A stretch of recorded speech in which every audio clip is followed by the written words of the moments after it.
Darbhanga Lok Sabha seat से महागठबंधन के उम्मीदवार राजद नेता अब्दुल बारी सिद्दीकी आजमाएंगे किस्मत। एनडीए प्रत्याशी गोपाल जी ठाकुर से होगा सीधा मुकाबला। मधुबनी सीट पर महागठबंधन की ओर से अब भी उम्मीदवार का ऐलान नहीं, सस्पेंस बरकरार। 32 सीटों पर फिलहाल उम्मीदवारों के नाम तय किए महागठबंधन ने। सभी घटक दलों के प्रमुख नेताओं ने जो ऐलान किया उसके अनुसार 32 सीटों के लिए प्रत्याशियों की घोषणा की गई है। शिवहर सीट को छोड़कर राजद ने अपने कोटे की सभी सीटों के लिए उम्मीदवारों के नाम का ऐलान कर दिया है। महागठबंधन ने मुंगेर सीट पर चर्चित निर्दलीय विधायक अनंत कुमार सिंह की पत्नी नीलम देवी को अपना प्रत्याशी घोषित किया है। राजद ने अपने कोटे से आरा की सीट भाकपा माले को दी है, जबकि मधेपुरा में शरद यादव और सीतामढ़ी में उन्हीं के दल के अर्जुन राय को प्रत्याशी बनाया गया है। कांग्रेस की 4 सीटों की सूची दिल्ली से जारी की गई।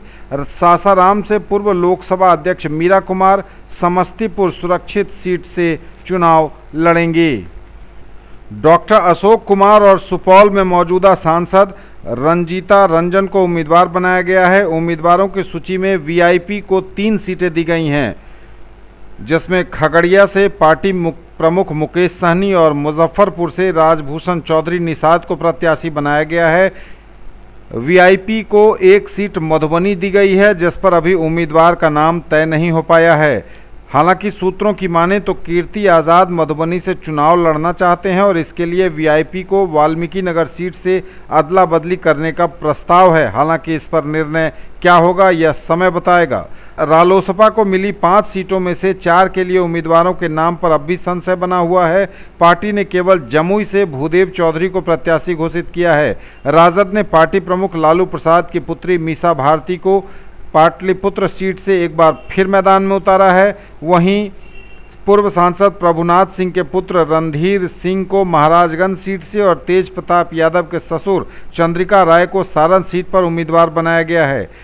पूर्व सांसद साहबुद्दीन की पत्नी हिना साहब पर राजद ने एक बार फिर उन्हें मैदान में उतारा है। वहीं कांग्रेस ने बाढ़ के निर्दलीय विधायक अनंत सिंह की पत्नी नीलम देवी को मुंगेर सीट से मैदान में उतारा है।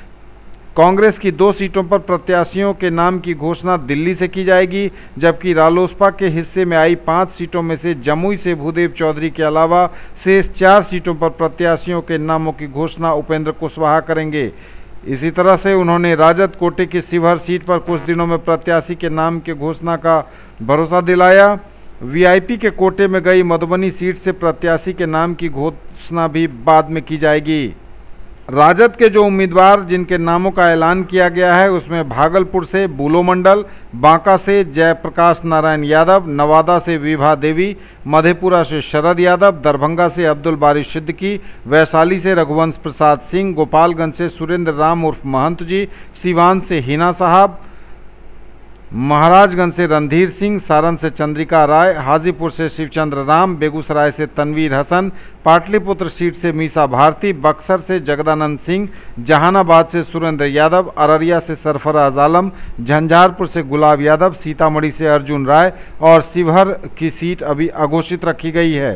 कांग्रेस के प्रत्याशियों के नाम इस प्रकार हैं: किशनगंज से मोहम्मद जावेद, कटिहार से तारिक अनवर, पूर्णिया से उदय सिंह, समस्तीपुर से अशोक राम, सासाराम से मीरा कुमार, सुपौल से रंजीता रंजन, मुंगेर से नीलम देवी, पटना साहिब की सीट और वाल्मीकि नगर की सीट अभी अघोषित है। आरा से जो उम्मीदवार होंगे उनके लिए कांग्रेस ने माले के लिए सीट छोड़ी है।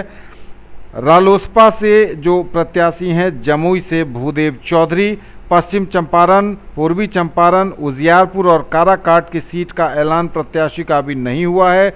हम पार्टी से नालंदा से अशोक कुमार आजाद चंद्रवंशी, गया से जीतन राम मांझी और औरंगाबाद से उपेंद्र प्रसाद लड़ेंगे। वीआईपी पार्टी से मुजफ्फरपुर से डॉक्टर राजभूषण चौधरी निषाद और खगड़िया से स्वयं पार्टी प्रमुख मुकेश सहनी चुनाव लड़ेंगे। मधुबनी की सीट पर उम्मीदवार का ऐलान अभी नहीं हुआ है।